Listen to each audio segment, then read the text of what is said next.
Punjab Kesari Navodaya times में स्वागत है। और आज हम लोग एक बार फिर जुड़ रहे हैं मेजर जनरल A.K. शिवाश साहब। General A.K. शिवाश, आपका पंजाब केसरी नवोदय टाइम्स में स्वागत है। जय हिंद। जय हिंद। आज पूरे देश में एक उत्साह का संचार है। हिंदुस्तान में राफेल आ चुका है और अब वो अपनी तैयारी, जय हिंद, अपनी तैयारियों के साथ आगे के रण में जाने की तैयारी में जुटा हुआ है।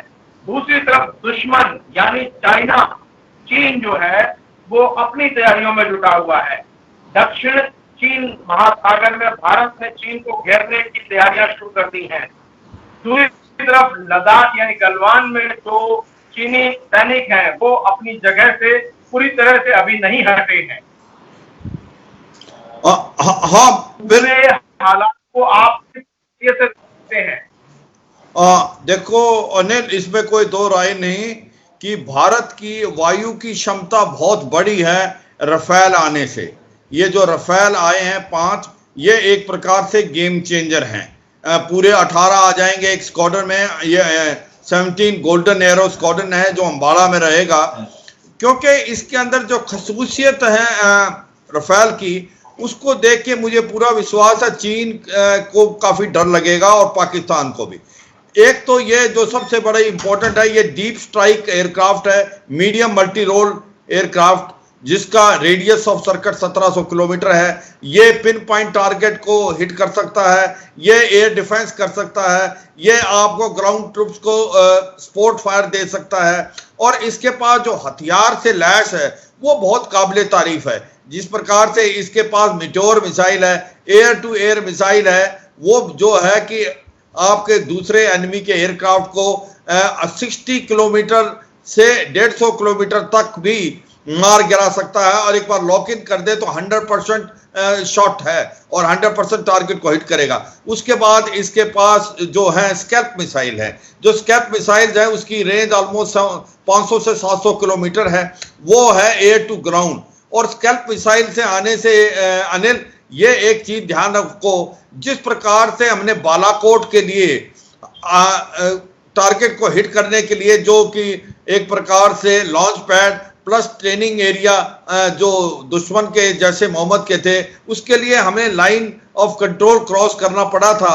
मगर अगर हमारे पास रफेल होते और स्कैल्प मिसाइल होती तो वो करने की जरूरत नहीं पड़ती। हम अपने ही देश से उड़ के और उसको 400 से 500 किलोमीटर तक आराम से इन टारगेट को हिट कर सकते।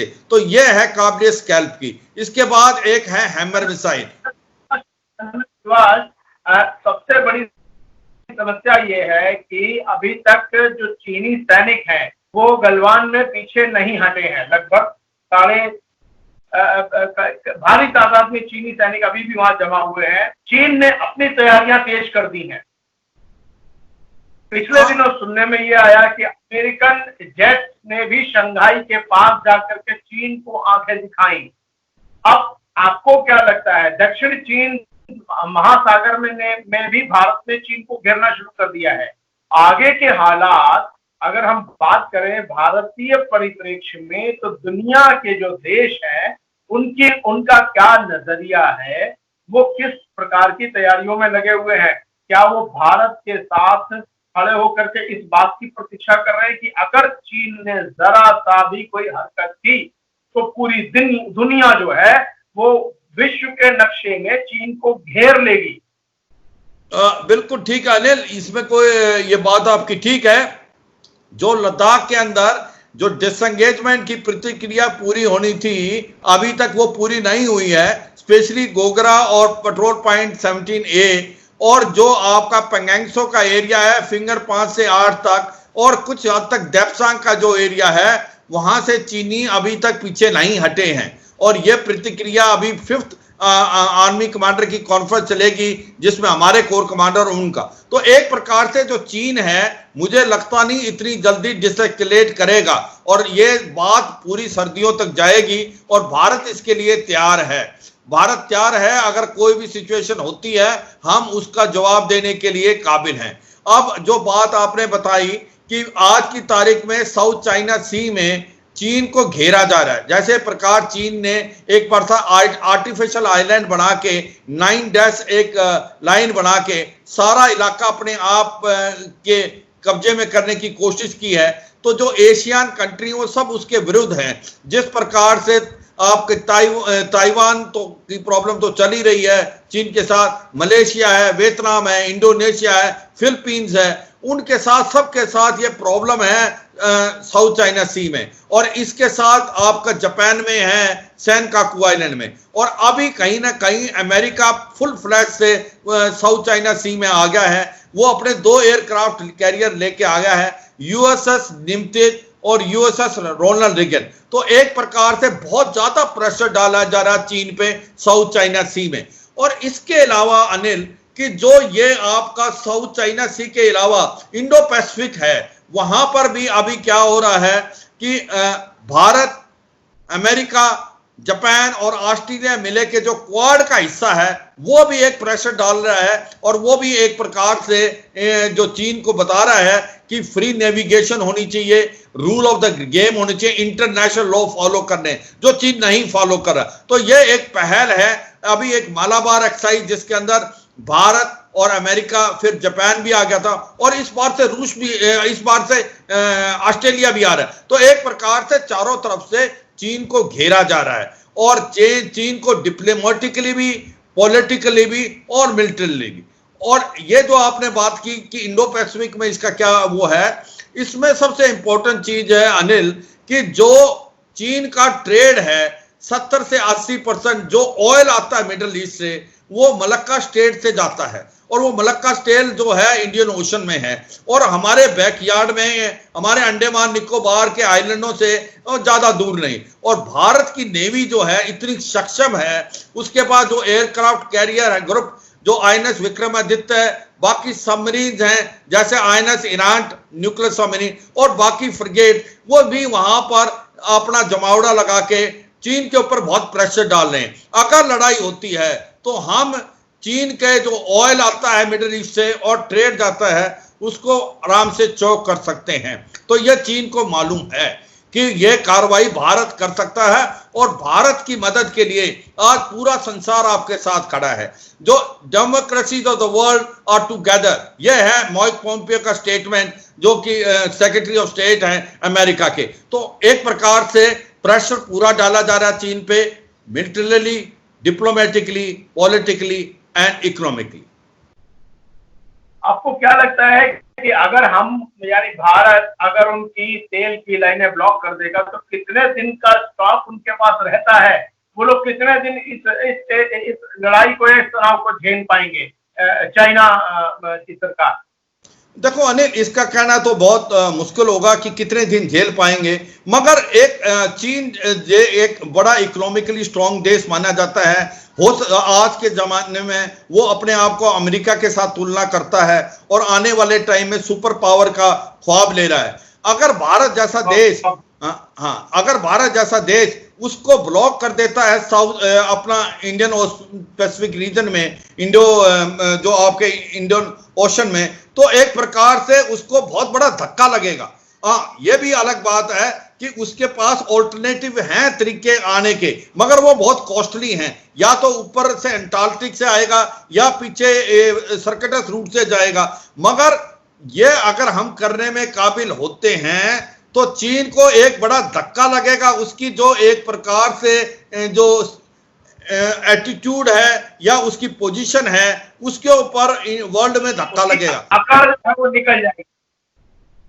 हाँ, तो मेरा मतलब यही है अनिल कि अगर ऐसा होता है और लड़ाई होती है और हमारी नेवी चीन की नेवी को ब्लॉक कर देती है और इसके ट्रेड को बंद कर देती है, और हमें सब और कंट्रियां भी मदद करेंगी, अमेरिका भी करेगी, ऑस्ट्रेलिया करेगा, जापान करेगा, तो चीन को इकोनॉमिकली बहुत प्रेशर पड़ेगा। चीन ज्यादा देर इसको सहन नहीं कर पाएगा, और वो चीन इतना पीछे आ जाएगा।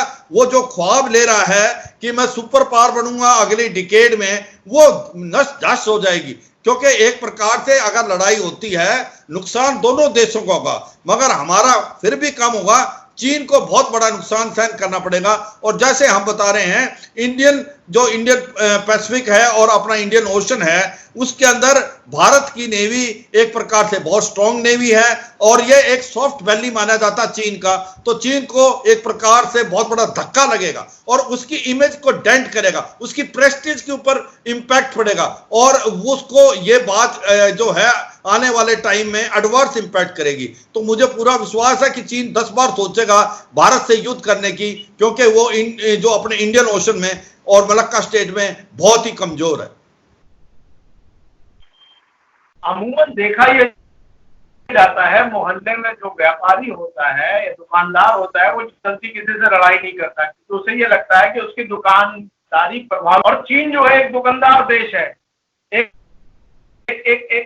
उत्पादक देश है, तो उसे ये बात शायद समझ में आ रही होगी, पहली बात। दूसरी बात ये कि मैं जो देख रहा हूँ या पढ़ रहा हूँ अलग अलग स्रोतों से, वो ये कि चीन की जो आर्मी है, पहली बात तो वो लड़ाका नहीं है, दूसरी बात वो पहाड़ों में ऊंचाई पर चढ़ नहीं पाती, उसके सैनिक हारने लगते हैं, जबकि हमारे सैनिक बहुत मजबूत और जुझारू हैं।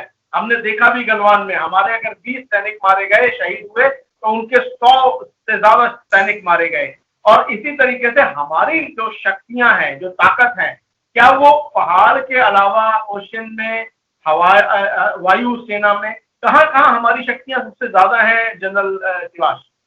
देखो अनिल, देखो इसमें दो राय नहीं कि भारत की शक्ति तीनों में बहुत अच्छी है। भारत की शक्ति ग्राउंड ट्रूप्स में, जो ग्राउंड फोर्सेज हैं, उसमें भी बहुत अच्छी है, क्योंकि भारत की जो फौज है एक बैटल हार्डन्ड है, उसको एक्सपीरियंस है हाई एल्टीट्यूड में लड़ने का और लड़ाई का एक्सपीरियंस है। हम साइकिल ग्लेशियर में लड़ते रहे हैं, हमने ऑफ विजय कारगिल में लड़ा और हम काउंटर टेररिज्म के अगेंस्ट कश्मीर घाटी के अंदर 20 साल से लड़ रहे हैं। तो हमारे अंदर बहुत बड़ा एक्सपीरियंस है और हमारे पास आज की तारीख में पहले हम पंजाब में भी लड़े हैं। हाँ बिल्कुल, पहले पंजाब में भी बिल्कुल आपने ठीक बोला, काउंटर टेररिज्म आप पंजाब में भी, आप नॉर्थ ईस्ट में भी अभी लड़ रहे हैं। तो भारत की जो सिक्योरिटी फोर्सेज और भारत की जो डिफेंस फोर्सेज है वो बैटल हार्डन्ड है।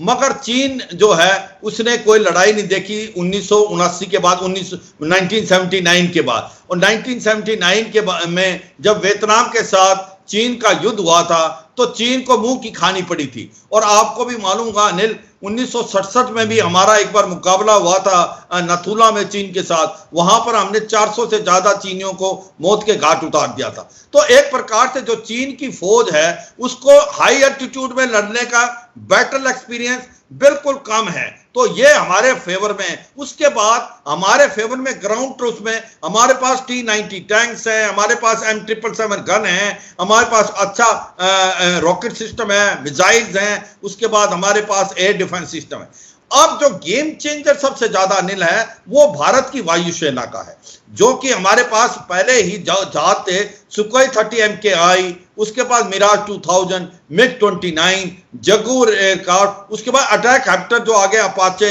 आपके पास अमेरिका से। तो ये जो पंच है ये एक बहुत बड़ा स्ट्रॉन्ग पंच था। और उसके साथ आपका रफेल आ गया। भी जो रफेल आप कॉम्बैट वर्दीनेस हो जाएगा हफ्ते 10 दिन तक अगर जरूरत पड़ी तो उसके बाद क्या हो गया, भारत की जो वायु शक्ति है उसमें बहुत बढ़ाव आ गया, 1.5 गुना बढ़ाव। और चीन के अंदर कुछ एक फोर्ट लाइंस हैं, कमजोरियां हैं। एक तो उसके जो एयरफील्ड हैं तिब्बत ऑटोनमस रीजन में वो हायर रीचेज में हैं, उसके कारण वो ज्यादा जो है अपना अम्यूनिशन और वेपन कैरी नहीं कर सकते और ना ही वो फ्यूल कैरी कर सकते हैं। जबकि भारत के सारे जो आपके एयरफील्ड्स हैं वो लोअर हाइट्स में, चाहे वो जम्मू है, चाहे श्रीनगर है, चाहे वो आपका लेह है, लेह उस मुकाबले में थोड़ा ज्यादा फिर भी कम है, अवंतीपुर है और उसके बाद जलंधर है। तो हर जगह हम ज्यादा पेलोड कैरी कर सकते हैं, हमारे हवाई जहाज ज्यादा काबिल हैं और अंदर तक जाके दुश्मन पे मार कर सकते हैं। तो एयरफोर्स एक बड़ा इंपॉर्टेंट प्ले करेगा। और जो सबसे ज्यादा एक प्रकार से बिल्कुल फोर्स मल्टीप्लायर का काम करेगा वो भारत की नेवी है, जो कि इंडियन ओशन में चीन की नेवी से बहुत ज्यादा सुपीरियर है। चीन वहां से 5000 किलोमीटर दूर है अपने मेन बेसिस से, तो वो भारत की नेवी के साथ मुकाबला नहीं कर पाएगा। हम यहां पर उसको चौक कर देंगे मलक्का स्टेट में, उसका ट्रेड रुक जाएगा, उसका ऑयल जो कि लड़ाई के लिए बहुत बड़ी जरूरत है, जो मिडिल ईस्ट से आता है 60 से 70%, वो बिल्कुल चोक हो जाएगा। तो ओवरऑल ऐसा लगता है अनिल, अगर लड़ाई होती है तो भारत की फौज ज्यादा सक्षम है और चीन को बहुत भारी नुकसान होगा, ये चीन को समझना चाहिए। अभी मेरे को लगता है जो आपने क्वेश्चन पूछने की कोशिश की थी, जब चीन हर जगह से एक प्रकार से उसकी प्रॉब्लम है, तो ऐसे टाइम में उसने भारत के साथ ऐसा क्यों किया? मुझे लगता है जैसे आपने सही बोला कि आज की तारीख में चीन के प्रॉब्लम साउथ चाइना सी में भी है, पूरे एशियन कंट्री में, फिलीपींस, वियतनाम, आपका मलेशिया, इंडोनेशिया, जापान के साथ, और फिर उसके बाद उसने प्रॉब्लम जो ताइवान के साथ बड़ी चल रही है, जिसके अंदर अमेरिका खुल के आ गया है। उसके बाद हांगकांग में उसका नेशनल सिक्योरिटी लॉ लाया है, उसके अगेंस्ट बहुत बड़े आज के लोग उस पे आ गए हैं रोड पे। उसके बाद इसकी जो प्रॉब्लम है सिंगजांग प्रोविंस में है, जिस प्रकार से कंसंट्रेशन कैंप लगा रहा है वीबर मुसलमानों के, तिब्बत के अंदर इसकी प्रॉब्लम है, इसकी ट्रेड की प्रॉब्लम चली हुई है आपके अमेरिका के साथ। और इसने जो कोरोना वायरस, सबको पता है पूरे वर्ल्ड को कि भाई ये कोरोना वायरस जो है ये चीन से ही आया है और चीन के से ही ये फैला है। तो एक प्रकार से चीन इसके अंदर कल्प्रेट है, मगर उसने सोचा इस मौके पे मैं इस स्थिति का फायदा उठा के, जब कोरोना वायरस में पूरा संसार लगा हुआ है और मैं भारत के अंदर जाके जो मेरा को थ्रेट है एक्साइचिन के लिए, मैं उसको थोड़ी कम करके भारत का हिस्सा ले लूंगा और भारत कुछ नहीं कर पाएगा। मगर उसको यह नहीं पता था ये पलटा उल्टा पड़ जाएगा। उसको समझ आना चाहिए था डोकलम में 2017 में जब हमने उसको ईंट का जवाब पत्थर से दिया था, तो हम अब भी देंगे। तो इसलिए अब उसका पलटा उल्टा पड़ गया। अब उसको यह नहीं पता करे तो मरे, छोड़े तो मरे। तो ऐसी स्थिति में पहुंच गया चीन। मुझे लगता है जनरल शिवाश, अगर मैं एक लाइन में कहूं तो वो ये कि अगर दुनिया की नजर में चीन ने भारत की तरफ एक नाखून भी उछाला तो पूरी दुनिया जो है, सभी देश जो है, तो चीन का मुंह नोचने के लिए पंजा बढ़ा देंगे। क्या आप इस बात से सहमत हैं? हाँ अनिल, मैं कुछ हद तक इससे सहमत हूं। याद रखना, ये मैं मानता हूं कि सारी डेमोक्रेसी, पूरा संसार आपके साथ खड़ा है, एक्सेप्ट एक दो देश, ईरान है या पाकिस्तान है, वो चीन के साथ है। उसके अलावा सारे के सारे देश आपके साथ खड़े हैं, आपको मिलिट्री सपोर्ट दे रहे हैं। आज की तारीख में अमेरिका आपको मिलिट्री सपोर्ट दे रहा है, आपको इजराइल दे रहा है, आपको रूस ने दी है जो MiG-29 और Su-30 MKI दे हैं, हमारे को स्पेयर पार्ट्स मिलने हैं। तो पूरा वर्ल्ड खड़ा। मगर याद रखना, लड़ाई आपको खुद लड़नी है। तो हम लड़ाई के टाइम में तो दोस्तों की अहमियत बहुत होती है। हाँ बिल्कुल ठीक है, अहमियत बहुत है, हमको सपोर्ट करेंगे, पर हमारे अंदर काबिलियत है कि हम चीन से अकेले मुकाबला कर सकते हैं, ना कि चीन से बल्कि पाकिस्तान से भी। हमारी क्षमता ऐसी है अनिल, आज की तारीख में हम दोनों फ्रंट पे, चीन के अगेंस्ट भी और पाकिस्तान के अगेंस्ट भी लड़ने के लिए काबिल हैं और सक्षम हैं। और हमारे को जो दूसरे देश, क्योंकि हम राइट हैं, हम सच्चाई हैं, हम सच्चाई की तरफ चल रहे हैं, तो पूरा संसार हमारे साथ खड़ा है। तो इस हालात के अंदर चीन को बहुत भारी पड़ेगा भारत, जिसके अंदर काबिलियत है आज की तारीख में चीन के साथ भी लड़ना और पाकिस्तान के साथ लड़ने के एक टाइम में कर सकते हैं। और आने वाले टाइम में चीन को महसूस होना चाहिए पूरा संसार हमारे साथ खड़ा है, भारत सच्चा है, सच्चाई का प्रतीक है, और चीन जो है एक प्रकार से कल्प्रेट है, उसने कोरोना वायरस पूरे वर्ल्ड में फैलाया है और फिर आंखें दिखा रहा है। बहुत बहुत धन्यवाद जनरल शिवाश। भारत सच्चा है, भारतीय सेना ताकतवर है, भारत मजबूत है, भारतीय जवान मजबूत है और भारत की फौजें बहुत हाई मोरल पे है, उनका इस टाइम जोश जो है वो बहुत बढ़ा हुआ है और हम इसी सच्चाई के साथ आगे बढ़ते हैं। आप हमारे साथ पंजाब के नवोदय टाइम्स टीवी के दर्शकों के साथ जुड़े, आपका बहुत बहुत धन्यवाद। जय हिंद। जय हिंद।